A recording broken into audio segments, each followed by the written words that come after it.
Mic खोलें जी, मोहतरमा नाज बलोच साहब।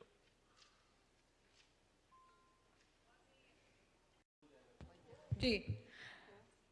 शुक्रिया जनाबे डिप्टी स्पीकर साहब। बिस्मिल्लाहिर्रहमानिर्रहीम।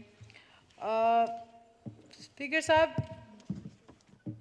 अदालत की जो तकरीम होती है और अदालत का जो तकद्दुस होता है वो किसी भी मुआशरे के लिए बहुत ज़रूरी है, क्योंकि अदल और इंसाफ वो पैमाना है जिसकी वजह से इंसानियत ज़िंदा है। मुल्क को जुल्म और जबर की आमाजगा बनाने की जो है इजाज़त कोई भी मुआशरा नहीं दे सकता।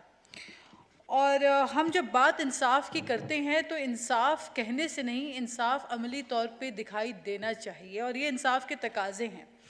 People come people go. इससे पहले अभी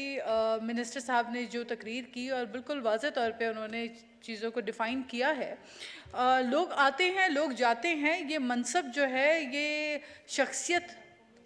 शख्सियत परस्ती पे हमें इसको नहीं देखना पड़ेगा और ना इस तरफ जाना चाहिए। हमें तकाज़ा जो है वो इंसाफ का ये है कि इंसाफ हर सूरत दिखाई दे। इससे पहले हमारे सामने मौजूद थे बड़े बड़े लोग आए और उसके बाद बड़े बड़े फ़ैसले करके आज जो है वो पता नहीं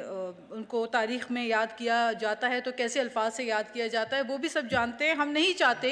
कि मौजूदा बैठे हुए इस मनसब पे लोगों को तारीख़ में जो है वो तारीख़ में बुरे या गलत अंदाज में याद किया जाए। हम चाहते हैं कि हमारे इंसाफ के तकाजे इतने पूरे हों कि आने वाले वक्त में अच्छे अल्फाज में जो है इन मनसब पे बैठे हुए लोगों को अपने इंसाफ की नज़रिए की बुनियाद पे याद किया जाए। स्पीकर साहब, ये जो इंक्वायरी कमीशन की बात है इसमें कॉन्फ्लिक्ट ऑफ इंटरेस्ट का जो जिक्र किया जा रहा है ये बिल्कुल दुरुस्त बात है कि जब कॉन्फ्लिक्ट ऑफ इंटरेस्ट होता है तो उसमें बेहतर और इंसाफ का तरीका यही होता है कि आप उसमें प्रूव करें, साबित करें कि आप एक बड़े मनसब पे बैठे हैं तो उसके अहल भी हैं,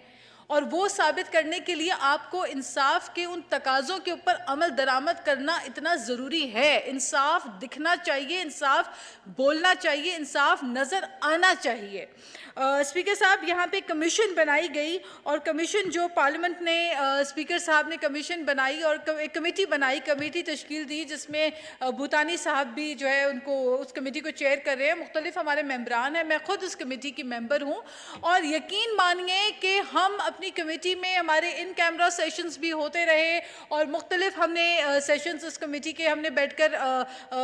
बुलाए गए और बहुत रिपीटेडली इन गुज़िश्ता दिनों में कई दफ़ा हम बैठे और हमने इस चीज़ की यकीन दहानी की कि कहीं ऐसा ना हो कि सियासतदानों पे जो ये एक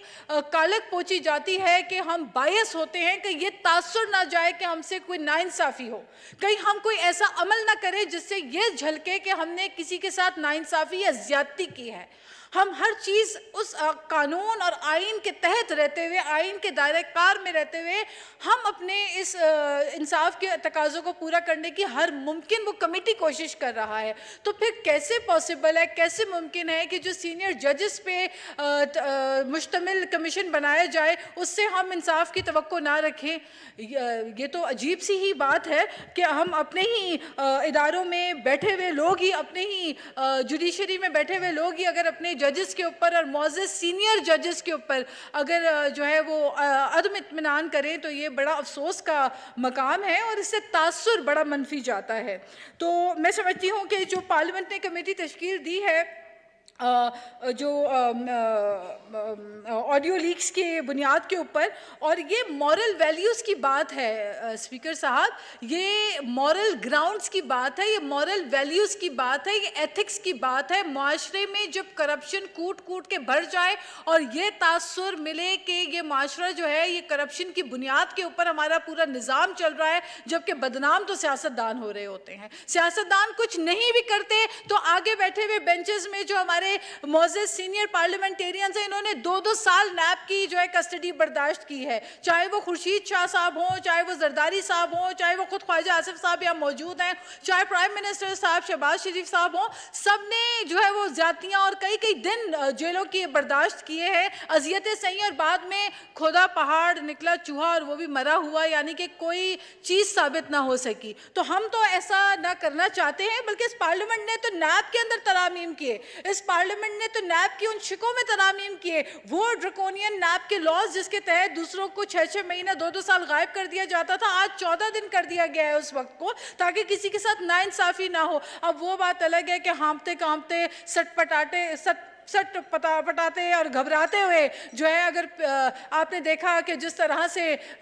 हाँफते कांपते हुए पीटीआई के लीडरान जो है, एक दिन की अडियाला जेल भी उनसे नहीं गुजर पाती और 42 डिग्री की गर्मी वो बर्दाश्त नहीं करते। कहाँ के शहीद मोहतरमा बेनज़ीर भुट्टो साहिबा जो 48 डिग्रीज में सखर जेलों में भी रहीं, और आमरीत के दौर में हमने हमारे वर्करों ने जालों ने कोड़े भी खाए, और आपने गुज़िश्ता हुकूमत में भी देखा, पीटीआई के दौरे हुकूमत में चाहे फरियाल तालपुर साहिबा की बहादुरी को आज हम पार्लियामेंट सराहती है, और बहादुरी को सराहती है मरियम नवाज जैसी खवातीन की, जिन्होंने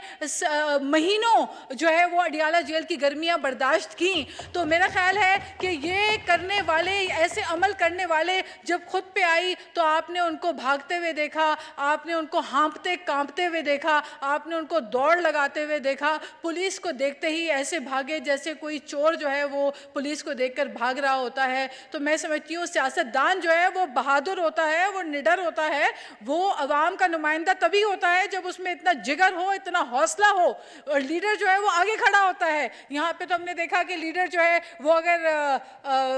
पेशियों में जाए तो उसके आगे ह्यूमन शील्ड होती है, और वो दूसरी माओं के लाल और नौजवान आगे खड़े होके उसको प्रोटेक्ट कर रहे होते हैं कि अगर खुदा न खास्ता कहीं से कोई वार हो तो उनके दूसरों के जवान जो है वो मुतासर हो जाए, उनकी जानों की तो उनकी कोई परवाह नहीं है। उनको तो चौकीदार बनाया, कहा करते थे कि गुलामी से आज़ाद कराऊंगा, हम किसी के गुलाम नहीं, और फिर आपने देखा कि किस तरह जमान पार्क के बाहर जो है नौजवानों को अपना गुलाम बना के, चौकीदार बना के कई महीनों तक वहाँ पे इनक्रोच कर बैठे। तो मैं समझती हूँ कि ये पार्लियामेंट जो है, आज की जो पार्लियामेंट है, ये पार्लियामेंट जो है वो दूसरों की गलतियों से भी सीखी है और अपनी भी गलतियों से हम बहुत कुछ सीखे हैं, और वो कवानीन बनाए हैं जिन कवानीन से आने वाले वक्त में सियासतदान एक दूसरे के चेहरे पे स्याही ना पहुंचे, एक दूसरे से इंतकामी कार्रवाइयां ना करें, पॉलिटिकल विक्टिमाइजेशन और विच हंटिंग की सियासत का खात्मा आज की पार्लियामेंट अगर कर रही है तो ये बड़ी खुशाइंद बात है। लेकिन जहां पे पार्लियामेंट अपना कलीदी किरदार अदा कर रही है,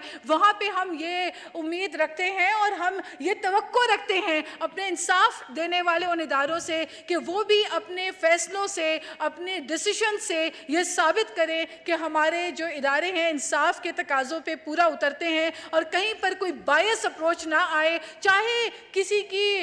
मदर इन लॉ हो, चाहे किसी की सिस्टर इन लॉ हो, उनका किसी सियासी जमात से ताल्लुक़ हो, लेकिन इंसाफ पे बैठने वाले, इंसाफ की उस मनसब पे बैठने वाले जो है, जो हमारे मोअज़्ज़ज़ जजेस हैं, हम उन सब से ये तवक्को करते हैं कि वो इंसाफ अपनी कुर्सी के साथ करेंगे, वो इंसाफ जो है वो अपने